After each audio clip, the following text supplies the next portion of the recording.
Hello दोस्तों, स्वागत है आप सभी का साइंस फाइटर क्लासेस के इस डिजिटल लर्निंग प्लेटफॉर्म पे। हम पढ़ रहे थे राजस्थान के प्रमुख राजवंश और आज की इस क्लास में हम मारवाड़ के राठौड़ वंश को पढ़ने वाले हैं और इनसे संबंधित जितने भी क्वेश्चंस विगत परीक्षाओं में पूछे गए हैं उन सभी के बारे में विस्तार से चर्चा आज की इस क्लास में हम करेंगे, जो आगामी परीक्षाओं के लिए बेहद इम्पोर्टेंट आपके लिए रह सकते हैं।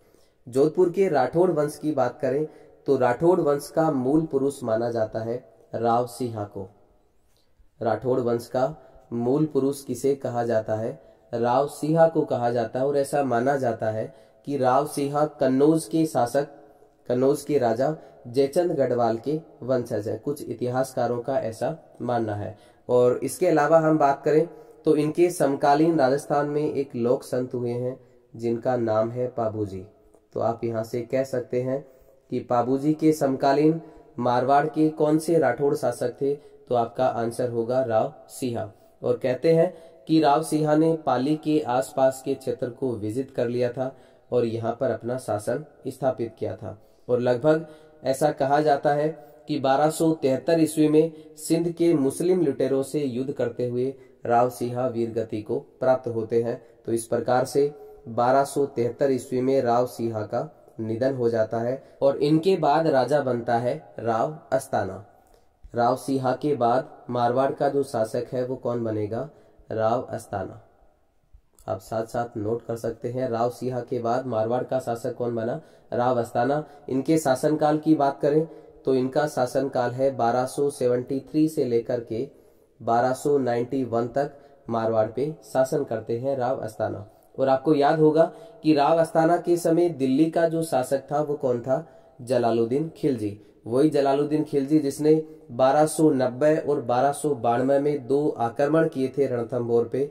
और उस समय रणथंभौर का शासक था हमीर देव चौहान, लेकिन रणथंभौर के किले को जलालुद्दीन खिलजी नहीं जीत पाया था और ये कहते हुए वहां से चला गया कि ऐसे 10 किलों को मुसलमानों के बाल के बराबर भी नहीं समझता। तो 1290 और 1292 में आक्रमण किया था जलालुद्दीन खिलजी ने रणथंभौर पे। तो ऐसा कहा जाता है कि जलालुद्दीन खिलजी ने 1291 में भी आक्रमण किया है। कहाँ पे? पाली पर भी आक्रमण किया। और इस समय पाली का जो शासक था या मारवाड़ का जो शासक था वो कौन था? राव अस्ताना। और राव अस्ताना जलालुद्दीन खिलजी से युद्ध करते हुए वीरगति को प्राप्त हो जाते हैं। अब राव अस्ताना के बाद की हम बात करें तो राव अस्ताना के तुरंत बाद राजा कौन बनेगा? राव दुहड़। आप साथ साथ नोट कर सकते हैं, राव अस्ताना के बाद मारवाड़ का शासक कौन बनता है? राव दुहड़, जिनका शासनकाल है 1291 से लेकर के 1309 ईस्वी तक शासन करते हैं मारवाड़ पे। कौन? राव दुहड़। और याद रखें, इस समय मंडोर पे गुर्जर प्रतिहारों का शासन था। इधर मारवाड़ में राव दुहड़ का शासन था, जबकि मंडोर पे अधिकार किसका था? गुर्जर प्रतिहारों का अधिकार था। ऐसा कहा जाता है कि राव दुहड़ ने मंडोर को जीत लिया था गुर्जर प्रतिहारों से, लेकिन कहते हैं कि गुर्जर प्रतिहारों ने फिर से मंडोर पे आक्रमण कर दिया और इस बार राव दुहड़ गुर्जर प्रतिहारों से युद्ध करते हुए वीरगति को प्राप्त हो जाते हैं और 1309 ईस्वी में राव दुहड़ का निधन हो जाता है। राव दुहड़ के बाद की हम बात करें तो राव दुहड़ के बाद राजा बनेगा राव रायमल। राव दुहड़ के बाद शासक कौन बनेगा? राव रायमल बनेगा। और कहते हैं कि राव रायमल ने भी गुर्जर प्रतिहारों से मंडोर को वापस से जीत लिया था। अब रायमल के बाद की बात करें तो रायमल के बाद की हम बात करें तो देखिए, मल्लीनाथ जी के बारे में आप सभी जानते हैं, जो कि इनके याद में मेला भी भरता है। मल्लीनाथ जी का पशु मेला तिलवाड़ा बाड़मेर में भरता है और ये मेला चैत्र माह में भरता है। और किस नदी के किनारे भरता है? लूनी नदी के किनारे। इसके अलावा जो मल्लीनाथ जी पशु मेला है वो राजस्थान का सबसे प्राचीन पशु मेला है। दोस्तों, मल्लीनाथ जी राव तीड़ा के बेटे माने जाते हैं, जो कि राव रायमल के बाद राजा बनते हैं। तो आप यहाँ से नोट कर सकते हैं, राव रायमल के बाद राजा कौन बनेगा? राव तीड़ा। रायमल के बाद मारवाड़ का शासक कौन बनता है? राव तीड़ा बनते हैं और राव तीड़ा जी के बाद राजा बनेंगे मल्लीनाथ जी। लेकिन मल्लीनाथ जी कुछ समय के बाद संत बन जाते हैं और अपने भतीजे राव चुंडा को शासन सौंप देते हैं। तो मल्लीनाथ जी ने शासन किसे सौंपा? अपने भतीजे राव चुंडा को शासन सौंप देते हैं और खुद जो है वो संत बन जाते हैं। इस प्रकार से मंडोर पर राठौड़ वंश का जो वास्तविक संस्थापक है वो किसे माना जाता है? राव चूड़ा को माना जाता है। लेकिन मारवाड़ के राठौड़ वंश का जो मूल पुरुष है वो किसे कहा जाता है? राव सिहा को कहा जाता है। जबकि राठौड़ वंश का वास्तविक संस्थापक मंडोर में किसे माना जाता है? राव चुंडा को माना जाता है। तो इसी को लेकर के आपके सामने ये क्वेश्चन है। चलिए देखते हैं क्या कहता है क्वेश्चन। मारवाड़ में राठौड़ वंश के निम्नलिखित प्रारंभिक शासकों को कालक्रम के अनुसार व्यवस्थित कीजिए। तो हमने पढ़ा जो मूल पुरुष है राठौड़ वंश का वो किसे माना जाता है? राव सिहा को। और राव सिहा के बाद शासक कौन बनता है? राव अस्ताना। और राव अस्ताना के बाद शासक बनता है राव दुहड़। और दुहड़ के बाद शासक कौन बना? राव रायमल। और रायमल के बाद भी हमने देखा कि रायमल के बाद शासक कौन बनेगा? राव तीड़ाजी बनेंगे। और तीड़ाजी के बाद शासक कौन बनेंगे? मल्लिनाथ जी। और मल्लिनाथ जी के बाद शासक कौन बनते हैं? मल्लिनाथ जी के बाद बनते हैं उनके भतीजे राव चुंडा। तो यहाँ पे इस क्वेश्चन का राइट आंसर होगा पहले राव सिहा, उसके बाद राव अस्ताना, उसके बाद 3 नंबर पे राव चूड़ा, और फिर राव दुहड़, और 4 नंबर पे आएगा राव रायमल। तो इस प्रकार से इस क्वेश्चन का राइट आंसर होगा ऑप्शन नंबर डी 1, 2, 3, 4। चलिए बढ़ते हैं अगले क्वेश्चन की ओर। अगला क्वेश्चन आपके सामने आपकी स्क्रीन पर। मारवाड़ के राठौड़ राजवंश का संस्थापक किसे माना जाता है या कौन था? ऑप्शन आपको दिए गए हैं राव सिहा, राव जोधा, राव चुंडा और राव रणमल। तो मारवाड़ में राठौड़ राजवंश का जो संस्थापक है वो किसे माना जाता है? राव सिहा को माना जाता है। इस प्रकार से इस क्वेश्चन का राइट आंसर होगा राव सिहा। लेकिन यदि वास्तविक संस्थापक पूछा जाए तो आपका आंसर क्या होना चाहिए? राव चुंडा होना चाहिए।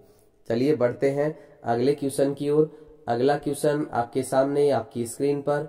राठौड़ राजवंश के प्रथम शासक कौन थे? तो राठौड़ राजवंश के प्रथम शासक या फिर वास्तविक शासक कौन थे? ऑप्शन आपको दिए गए हैं राव रणमल, राव जोधा, मोकल और राव चुंडा। तो इस क्वेश्चन का राइट आंसर होगा option number D Rao Chunda. यहाँ पे बिल्कुल सत्य होगा। तो चलिए राव चुंडा के बारे में विस्तार से चर्चा करते हैं। राव चुंडा के शासन काल की बात करें तो राव चुंडा का जो शासन काल है मारवाड़ में वो है 1394 से लेकर के 1424 ईस्वी तक शासन करते हैं मारवाड़ पे कौन? राव चुंडा। और एक शानदार बात आप यहाँ से नोट कर सकते हैं कि मल्लिनाथ जी ने इनका जो पालन पोषण है वो किसके द्वारा किया गया? मल्लिनाथ जी के द्वारा ही किया गया। किनका? राव चुंडा का। और मल्लिनाथ जी की सहायता से ही मंडोर और नागौर को जीतते हैं कौन? राव चुंडा। और मंडोर को अपनी राजधानी बनाया था। Very important. इस प्रकार से मंडोर को अपनी राजधानी बनाने वाला मारवाड़ का जो पहला शासक है वो कौन है? राव चुंडा है। आप यहाँ से नोट कर सकते हैं। मंडोर को जीता किसकी सहायता से? मल्लिनाथ जी की सहायता से मंडोर को जीता। और सबसे पहले मंडोर को अपनी राजधानी बनाया किसने? राव चुंडा ने। तो मारवाड़ का वो शासक जो सबसे पहले मंडोर को अपनी राजधानी बनाता है कौन है? राव चुंडा। लेकिन कहते हैं कि बीकानेर के पुगल के जो भाटी हैं वो राव चुंडा को धोखे से मार देते हैं। इस प्रकार से 1423 ईस्वी में राव चुंडा का निधन हो जाता है। राव चुंडा के बाद मारवाड़ का शासक बनेगा राव जोधा। राव चुंडा के आगे के शासकों के बारे में हम पढ़ेंगे। तो राव चुंडा के बाद शासक कौन बनता है? राव जोधा। आप यहाँ से साथ साथ नोट कर सकते हैं। जोधा को पढ़ने से पहले हम पढ़ेंगे राठौड़ों की उत्पत्ति के बारे में। जो इतिहासकार हैं उनके क्या मत रहे हैं तो आप यहाँ से नोट कर सकते हैं। बीकानेर के महाराजा रतन सिंह के दरबारी कवि हुआ करते थे जिनका नाम है दयालदास। क्या नाम है? दयालदास। किसके दरबारी कवि हुआ करते थे? दयालदास। बीकानेर के राठौड़ वंश के राजा हुए हैं रतन सिंह, इनके दरबारी दयालदास, जिन्होंने दयालदासरी ख्यात की रचना की है। दयालदासरी ख्यात के अनुसार बीकानेर और मारवाड़ के जो राठौड़ हैं वो क्या माना गया है? इनको सूर्यवंशी माना गया है। क्या माना गया है? सूर्यवंशी। और ये किसने कहा है सूर्यवंशी? दयालदास ने अपनी रचना दयालदासरी ख्यात में ये कहा है कि बीकानेर और मारवाड़ के जो राठौड़ हैं वो क्या है? सूर्यवंशी हैं। जबकि मोहनोत नेणसी जो कि मारवाड़ के जसवंत सिंह के दरबारी हुए हैं, जिनको मुंशी देवी प्रसाद ने राजस्थान का अबुल फजल कहा है। मोहनोत नेणसी ये कहते हैं कि मारवाड़ के राठौड़ कन्नौज के राजा जयचंद गढ़वाल के वंशज हैं। तो आप इनमें कंफ्यूज ना हो, मोहनोत नेणसी क्या किनका वंशज बताते हैं? कन्नौज के राजा जयचंद गढ़वाल का वंशज बताते हैं राठौड़ों को। जबकि दयालदास जो है वो क्या मानते हैं? सूर्यवंशी मानते हैं। जबकि कर्नल टोड की बात करें तो कर्नल टोड भी राठौड़ों को क्या मानते हैं? जयचंद गढ़वाल का वंशज मानते हैं। लेकिन बहुत सारे इतिहासकार एक मत में ये कहते हैं कि राठौड़ों की जो उत्पत्ति है वो राष्ट्रकूटों से हुई है। बहुत सारे इतिहासकार ये कहते हैं, इस बात को मानते भी हैं कि राठौड़ों की जो उत्पत्ति है वो किससे हुई है? राष्ट्रकूटों से हुई है। तो राष्ट्रकूट का जो अपभ्रंश है वो ही क्या है? राठौड़ है, ऐसा बहुत सारे इतिहासकार मानते हैं। अब हम राव जोधा को विस्तार से पढ़ेंगे, जो राव चूना के बाद मारवाड़ का शासक बनता है। राव जोधा के शासनकाल की बात करें तो आप यहाँ से नोट कर सकते हैं, राव जोधा का शासनकाल है 1438 से लेकर के 1489 ईस्वी तक मारवाड़ पे शासन करते हैं राव जोधा। दोस्तों, राव जोधा राव रणमल के पुत्र हैं। वही रणमल जिसकी बहन हंसाबाई का विवाह किससे हुआ था? मेवाड़ के राणा लाखा से हुआ था। और आगे चल करके मेवाड़ के सरदारों के द्वारा राव रणमल की हत्या कर दी जाती है और मारवाड़ पर अधिकार किसका हो जाता है? मेवाड़ का अधिकार हो जाता है। और याद रखें, राव जोधा के समकालीन भी एक लोक संत हुए हैं जिनका नाम है हड़बूजी। वेरी इंपॉर्टेंट, क्या नाम है? हड़बूजी। हड़बूजी की सहायता से ही मंडोर पर दोबारा से अधिकार करते हैं कौन? कौन करते हैं? राव जोधा। किसकी सहायता से? हड़बूजी की सहायता से। अधिकार कब करते हैं? 1453 में। अभी मैंने आपको बताया कि मारवाड़ पे अधिकार किसका हो जाता है? मेवाड़ का हो जाता है। तो हड़बूजी की सहायता से ये मंडोर को दोबारा से जीत लेते हैं 1453 ईस्वी में। इसके अलावा 12 मई 1459 ईस्वी को राव जोधा ने जोधपुर की स्थापना की। वेरी इंपॉर्टेंट, जोधपुर की स्थापना किसके द्वारा की जाती है? राव जोधा के द्वारा की जाती है। कब की जाती है? 12 मई 1459 ईस्वी को की जाती है। इसके अलावा जोधपुर को स्थापना के बाद जोधपुर को अपनी राजधानी बनाते हैं राव जोधा। तो वेरी इंपॉर्टेंट, आप यहाँ से नोट करें कि जोधपुर को राजधानी बनाने वाला पहला मारवाड़ का जो राठौड़ शासक है वो कौन हुआ है? राव जोधा, जिसने सबसे पहले जोधपुर को अपनी राजधानी बनाया। इसके अलावा राव जोधा ने जोधपुर में ही चिड़ियाटूक नामक पहाड़ी पर एक दुर्ग का निर्माण करवाया, जिसे हम मेहरानगढ़ दुर्ग कहते हैं। तो मेहरानगढ़ दुर्ग का जो निर्माण है वो भी किसके द्वारा करवाया गया? राव जोधा के द्वारा करवाया गया। किस पहाड़ी पे बना है ये? चिड़ियाटूक नामक पहाड़ी पर। राव जोधा के समय दिल्ली का एक शासक हुआ है लोधी वंश का, जिसका नाम मिलता है बहलोल लोधी। दिल्ली पे शासन किसका था? बहलोल लोधी का था। किसके समय? राव जोधा के समय। तो याद रखें, राव जोधा मारवाड़ के वो शासक हैं जिन्होंने बहलोल लोधी की सेना को हराया था। और इसके प्रमाण के रूप में गौरी शंकर ओझा जोधपुर के इतिहास में ये लिखते हैं, ये कहते हैं कि मारवाड़ का पहला प्रतापी शासक राव जोधा हुआ है जिसने बहलोल लोधी को हराया। वेरी इंपॉर्टेंट, मारवाड़ का वो पहला प्रतापी शासक जिसने सबसे पहले बहलोल लोधी को हराया वो कौन है? राव जोधा है। और जब मंडोर को जीतने में हड़बूजी ने राव जोधा की सहायता की थी तो हड़बूजी ने राव जोधा को एक तलवार भेंट की थी। वेरी इंपॉर्टेंट, आपकी आगामी परीक्षाओं के लिए क्वेश्चन बन सकता है यहाँ से कि मंडोर को जब जीतने में हड़बूजी ने राव जोधा की सहायता की थी तो उस समय हड़बूजी ने राव जोधा को एक तलवार भेंट की थी और इसके एवज में राव जोधा ने भी कर चुकाया और हड़बूजी को बेंगटी गांव की जागीर प्रदान की थी। वेरी इंपॉर्टेंट, कौन से गांव की जागीर प्रदान करते हैं? बेंगटी गांव की जागीर किसे प्रदान करते हैं? हड़बूजी को प्रदान करते हैं। कौन प्रदान करते हैं? राव जोधा प्रदान करते हैं। ये बेंगटी कहाँ पे है? फलोदी में, फलोदी जोधपुर। इसके अलावा आप याद रख सकते हैं रानीसर तालाब। वेरी इंपॉर्टेंट, रानीसर तालाब काफी बार एग्जाम में पूछा जाता है। रानीसर तालाब ये रानीसर तालाब कहाँ पे स्थित है? ये रानीसर तालाब है जोधपुर में। और इसके निर्माण की बात करें तो इसका निर्माण करवाया जाता है राव जोधा की रानी, जिसका नाम है जसमादे। वेरी इंपॉर्टेंट, जसमादे किसकी रानी है? राव जोधा की रानी है, जिसके द्वारा जोधपुर में रानीसर तालाब का निर्माण करवाया गया। राव जोधा के बाद की हम बात करें तो राव जोधा के बाद मारवाड़ का शासक बनता है राव सातल। Very important, Satal, Rao Satal. राव सातल किसके बाद शासक बनेंगे?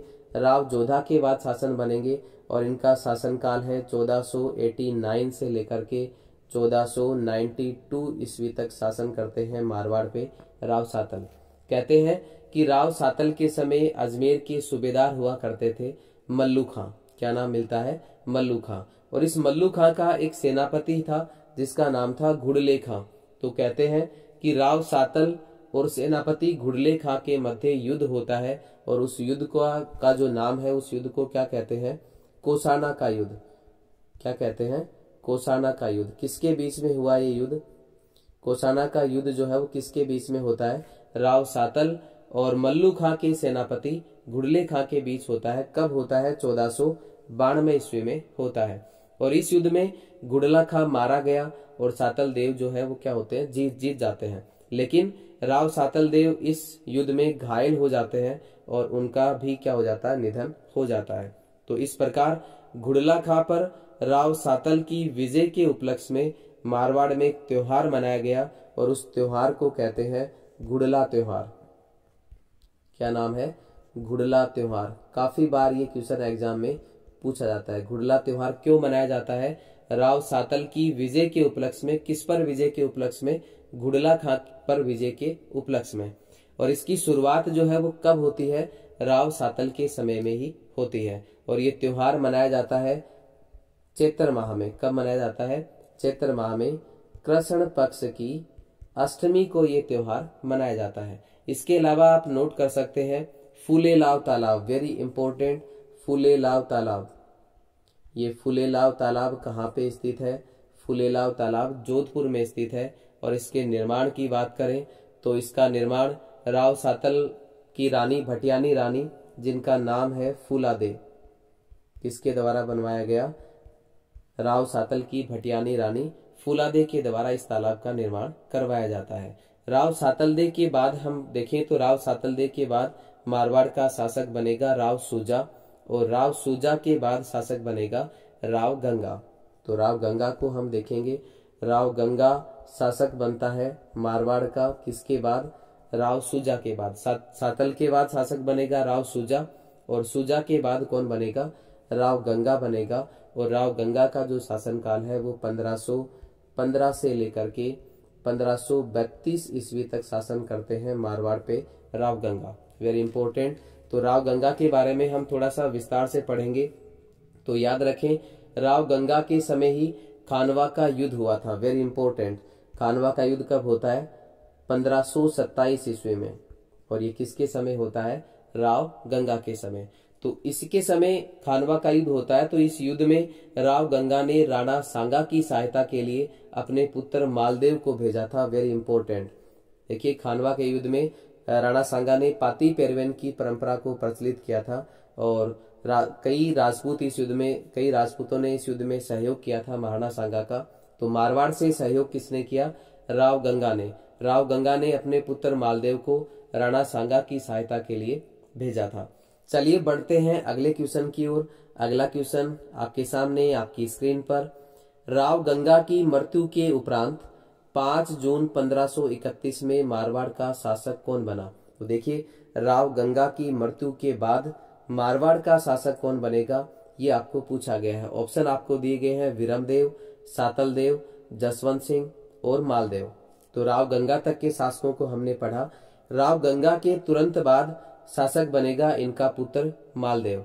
तो इस प्रकार से इस क्वेश्चन का राइट आंसर होगा ऑप्शन नंबर डी, मालदेव। चलिए मालदेव के बारे में विस्तार से चर्चा करते हैं।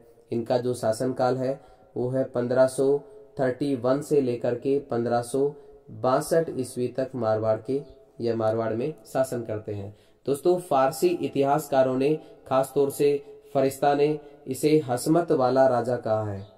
हसमत वाला राजा किसे कहा जाता है? हसमत वाला राजा किस राठौड़ शासक को कहेंगे, कहा या फिर कहा जाता है? तो आपका आंसर होगा राव मालदेव को। मालदेव के राज्याभिषेक की बात करें तो इनका राज्याभिषेक सोजत पाली में होता है। वेरी इंपॉर्टेंट, कहाँ पे होता है? सोजत पाली में। मालदेव का राज्याभिषेक कहाँ पे होता है? सोजत पाली में होता है। और 5 जून 1531 को जोधपुर की गद्दी पे बैठते हैं या फिर जोधपुर के शासक बनते हैं। जोधपुर के इतिहास में कवि बाकीदास श्री ख्यात में ये लिखते हैं कि मालदेव वो राजा है जिसके 25 रानियां और 12 पुत्र थे, और इन्हीं में से एक रानी है जिसका नाम है उमादे। वेरी इंपॉर्टेंट है उमादे। इनकी रानी का नाम था उमादे, जो कि जैसलमेर के भाटी राजा लूणकरण की पुत्री थी। इसका विवाह मालदेव के साथ लगभग 1536 ईस्वी में होता है। उमादे का विवाह किससे हुआ था? मालदेव से हुआ था 1536 ईस्वी में। और कहते हैं कि विवाह के दिन से ही रानी उमादे मालदेव से रूठ जाती हैं, इसलिए इसे इतिहास में रूठी रानी के नाम से भी जाना जाता है। और रानी उमादे के नाराज होने का जो कारण है वो मालदेव की दासी भारमली को बताया जाता है। कुछ इतिहासकार या कुछ ग्रंथों में ऐसा लिखा हुआ है। रानी उमादे नाराज होकर के अजमेर के तारागढ़ के किले में चली जाती हैं और जीवन भर यहीं पे रहती हैं। तो ये क्वेश्चन भी आपका यहाँ से बन सकता है कि रानी उमादे रूठ करके कहाँ पे चली जाती हैं? कहाँ पे चली जाती हैं? अजमेर के तारागढ़ किले में चली जाती हैं। इसके अलावा आप नोट कर सकते हैं मारवाड़ चित्रकला शैली में नवीन परिवेश लाने का जो श्रेय है वो किसको जाता है? मालदेव को जाता है। वेरी इंपॉर्टेंट, ये क्वेश्चन पूछा भी गया है कि मारवाड़ चित्रकला शैली में नवीन परिवेश लाने का जो श्रेय है वो किस शासक को जाता है? मालदेव को जाता है। इसके अलावा मालदेव ने तारागढ़ के किले में एक रहट का निर्माण भी करवाया था। ये भी कई बार पूछा गया है। तारागढ़ किले में रहट का जो निर्माण है वो किसके द्वारा करवाया गया? राव मालदेव के द्वारा। इसके अलावा मालदेव की रानी एक दूसरी रानी जिसका नाम है स्वरूपदेव। वेरी इंपॉर्टेंट, क्या नाम मिलता है? स्वरूपदेव। किसकी रानी है? मालदेव की रानी है। और इस रानी के द्वारा मंडोर में एक तालाब का निर्माण करवाया गया और उस तालाब का नाम है बहुजीरो तालाब। वेरी इंपॉर्टेंट, बहुजीरो तालाब का जो निर्माण है वो मंडोर में करवाया जाता है। किसके द्वारा? राव मालदेव की रानी स्वरूपदेव के द्वारा। इतिहास में मालदेव ने कई युद्धों में सहायक के रूप में काम किया है। वेरी इंपॉर्टेंट, वो कौन कौन से युद्ध हैं जिनमें मालदेव ने सहायता की? तो पहला आप नोट कर सकते हैं 1527 ईस्वी में खानवा के युद्ध में राणा सांगा की सहायता करते हैं राव मालदेव। इसके अलावा जब गुजरात के शासक हुए हैं बहादुर शाह जफर, उन्होंने मेवाड़ पर आक्रमण किया 1532-33 में। उस समय भी मालदेव ने मेवाड़ के राजा विक्रमादित्य की सहायता की थी। इसके बारे में हम डिटेल से पहले वाली क्लास में पढ़ चुके हैं। इसके अलावा मालदेव ने बनवीर को मारने में भी उदय सिंह की सहायता की थी और उदय सिंह मालदेव से खुश होकर के मालदेव को अपना हाथी जिसका नाम मिलता है बसंत राय, कौन सा हाथी? बसंत राय नामक हाथी मालदेव को भेंट स्वरूप प्रदान करते हैं। मालदेव के समय दिल्ली का शासक हुआ था शेरशाह सूरी। कहते हैं कि 1544 में शेरशाह सूरी ने मारवाड़ पे आक्रमण किया था और 1544 में मालदेव के सेनापति जेता और खूपा और शेरशाह सूरी के मध्य युद्ध होता है जिसे हम कहते हैं गिरी सुमेल का युद्ध। आप नोट कर सकते हैं कौन सा युद्ध? गिरी सुमेल का युद्ध। कब होता है? 1544 ईस्वी में होता है। किसके बीच में? राव मालदेव और शेरशाह सूरी के बीच में। लेकिन मालदेव की ओर से युद्ध कौन कर रहा था? उसके सेनापति जेता और कूपा। तो लेकिन इस युद्ध में जेता और कूपा वीरगति को प्राप्त होते हैं और ऐसा कहा जाता है कि इस युद्ध में शेरशाह सूरी हारते हारते बचा था, इसलिए उसने कहा कि मैं एक मुट्ठी भर बाजरे के लिए हिंदुस्तान की बादशाह खो देता। तो ये है आपका गिरी सुमेल का युद्ध जो कि 1544 में होता है।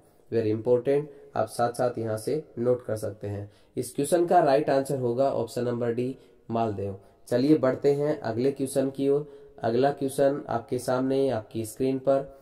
मालदेव की किस रानी ने मंडोर के निकट बहुजीरो तालाब का निर्माण करवाया? Very important. अभी हमने डिस्कस किया, ऑप्शन आपके सामने है, हीरा दे झाली, स्वरूप दे झाली, उमा दे भटियानी, पार्वती सिसोदेनी। तो इस क्वेश्चन का राइट आंसर होगा ऑप्शन नंबर बी, स्वरूप दे झाली। किसका निर्माण करवाया? बहुजीरो तालाब का। कहाँ पे करवाया गया? मंडोर में करवाया गया। किसके द्वारा? स्वरूप दे झाली। किसकी रानी थी? राव मालदेव की। चलिए बढ़ते हैं अगले क्वेश्चन की ओर। अगला क्वेश्चन आपके सामने आपकी स्क्रीन पर, किस शासक को हसमत वाला राजा कहा गया है? Very important. किसने कहा है हसमत वाला राजा? फारसी इतिहासकारों के द्वारा कहा गया है। तो किस शासक को कहा गया है? राव मालदेव को कहा गया है। इस प्रकार से इस क्वेश्चन का राइट आंसर होता है option number B, Rao Maldev. तो आज के लिए इतना ही। कल मिलते हैं कुछ और नए क्वेश्चंस के साथ। तब तक के लिए आप सभी साथियों का बहुत बहुत धन्यवाद।